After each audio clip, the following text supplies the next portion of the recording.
Bonjour à toutes et à tous. Aujourd'hui, on va entamer un nouveau sujet, c'est la propagation de la lumière. C'est en relation avec la science.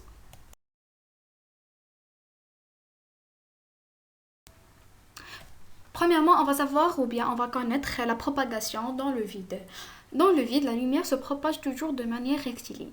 C'est pourquoi on représente son trajet par un rayon lumineux, une droite comportant une flèche afin d'indiquer le sens de propagation. Maintenant, on va savoir la propagation dans un milieu matériel cette fois-ci. Donc, on a fait des expériences, on a pris des crayons de couleur, on a ajouté des objets.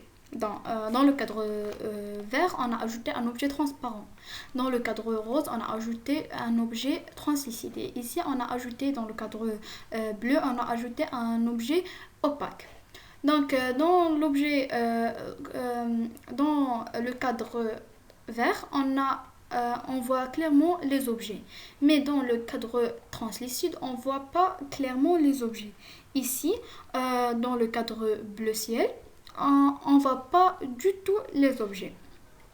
Alors, on peut conclure que le milieu opaque qui ne permet pas le passage de la lumière et ne permet pas de voir les objets derrière lui. Par exemple, feuille de carton, le fer, le bois, le carton. Et dans un milieu transparent, il permet le passage de la lumière et de voir les objets derrière lui, tels que le verre, l'air, le vide aussi. Et le milieu translucide, il laisse passer la lumière et les objets derrière lui ne sont pas clairement visibles, tels que le verre dépoli ou bien le papier calque.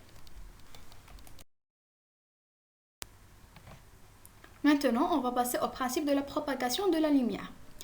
Ici, on a fait des expériences. On a le cas numéro 1 et le cas numéro 2. On a pris une source lumineuse, c'est le soleil, et l'œil d'une personne. Entre les deux, on a mis 3 plaques.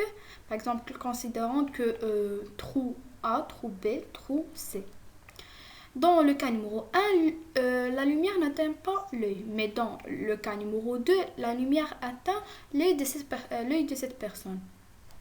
Alors, la lumière de la lampe n'atteint pas l'œil que si les trous A, B et C sont droits, ce qui indique que la lumière se propage selon une ligne droite.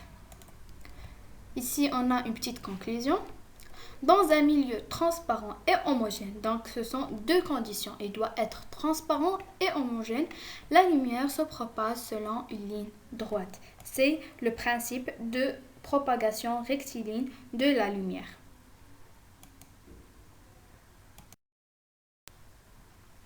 Maintenant, on va passer au faisceau lumineux.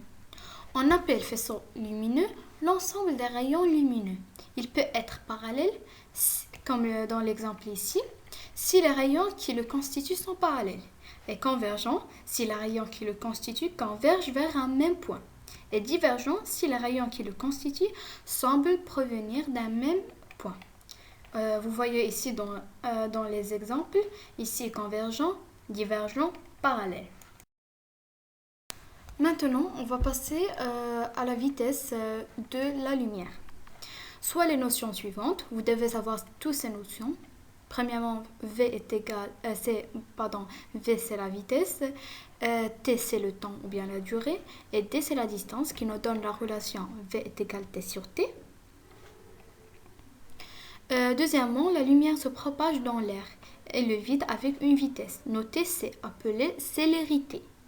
La célérité est égale 300 000 km par seconde.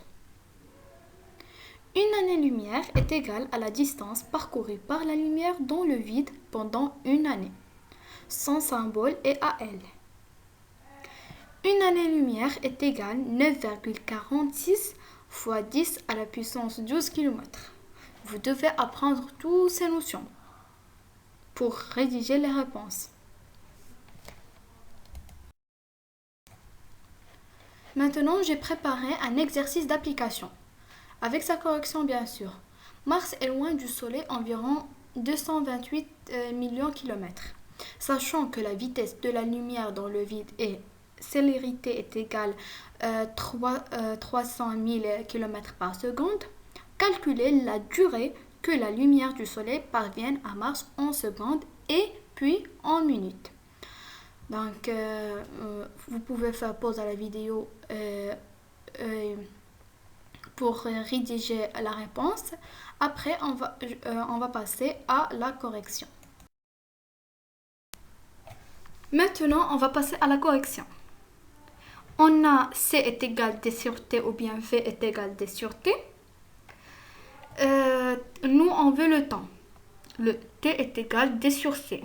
Pour faciliter, on peut faire par exemple 5C est égal 10 sur 2. 10 c'est D, la distance, et 2 c'est le temps. Nous, on veut 2, le temps.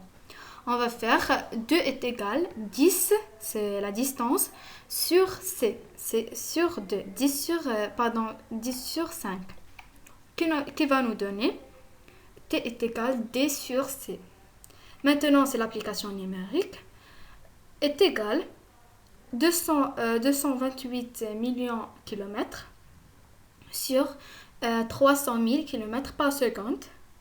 Est égal, on va simplifier par les zéros, est égal 2280 sur 3, qui va nous donner 760 secondes. Maintenant, on a la réponse en secondes. On va la convertir en minutes. On va diviser par 60, c'est 12,6 minutes. On va faire 0,6 fois 60 pour y avoir les secondes. C'est égal 40 secondes. Qui va nous donner T est égal 12 minutes 40 secondes. Maintenant, on a les deux réponses. Et finalement, merci pour votre attention. J'espère que vous avez compris la leçon. Apprenez ces notions et à la prochaine.